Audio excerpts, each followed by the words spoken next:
الرحمن الرحيم. أقسم بالله العظيم أن أكون متمسكا بكتاب الله وسنة رسوله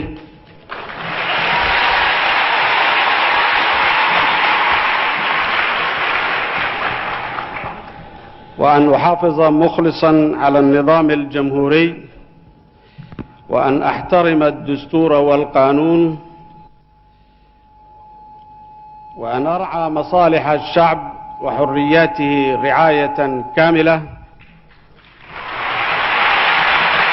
وأن أحافظ على وحدة الوطن واستقلاله وسلامة أراضيه.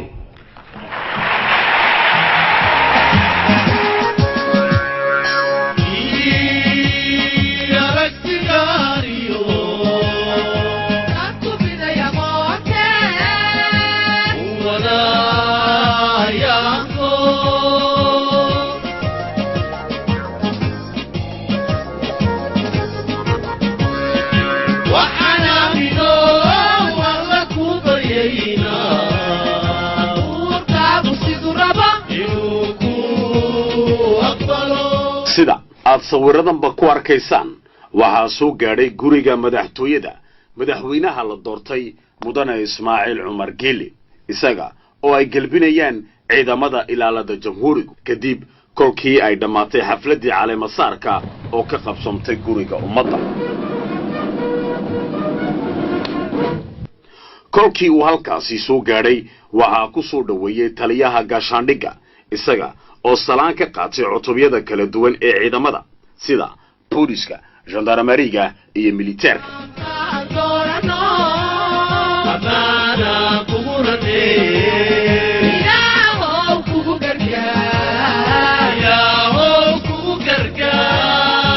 waxaa xusid mudan in ciidamada qalabka sida ay madaxweynaha u rideen 21 madfac oo ay ku sharfiyeen munaasabadii xafladda caleemasaarka.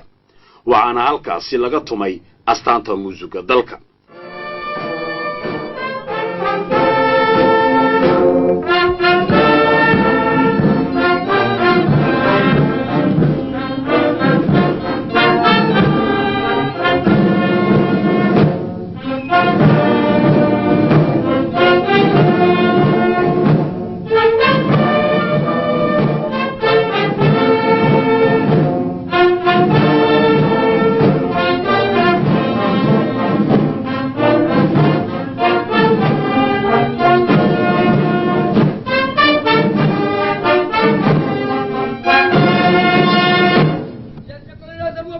run ahaan waa munaasabad shucuur gaar ah u leh madaxweynaha la doortay mudane Ismaaciil Cumar Geele iyada oo qodobka 24aad ee xeerka u yaala dalku dhigayo in qofka raba in madaxweyne uu noqdo ahaado shakhsi reer Jabuuti daadiisuna noqoto ugu yaraan 40 sano jir.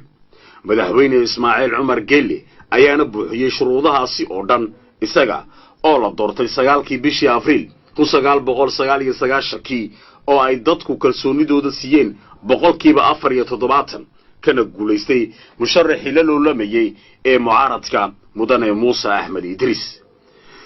madaxweyne Ismaaciil Cumar Geele ayaa khudbadii u jeediyay 9kii Abriil 1999 kolkii lagu dhawaaqay guusha uga soo hooyatay tartanka madaxtinimo u hambalyeeyay musharaxii la loolamayay mucaaradka waana biseelka siyaasadeed ee dalkeenu ku caanbahay. madaxweynaha la doortay ayaa imika u socda gudaha hore ee madaxtooyada halkaas oo ku sugan yahay madaxweynaha ay hawshu ka dhamaatay Allah u naxariistay Alxaaji Xasan Guuleed Abtidoon oo taariikh weyn ku leh siyaasadda dalkeena isaga oo galay sanadadii 40aadkii. kadib rugaas ama tabiruush ayaa loo dhigay madaxweyne Ismaaciil Cumar Geele. Allah u naxariistay madaxweyne Xasan Guuleed Abtidoon ayaana si dimuqraadiyad ku dheehan tahay ugu wareejiyay xilka madaxtinimo madaxweyne Geele. kolkaas kadib waxaa hoggaanka dalka si rasmi ah ula wareegay madaxweyne Ismaaciil Cumar Geele.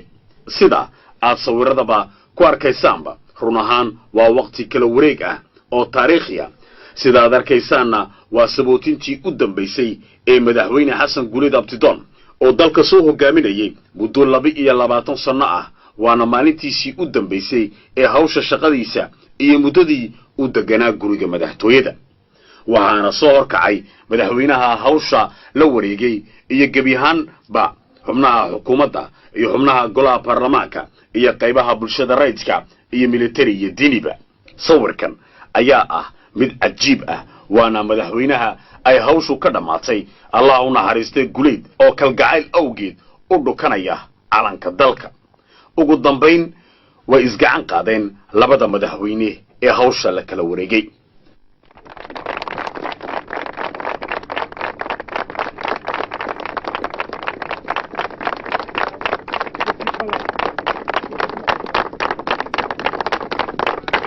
Thank you.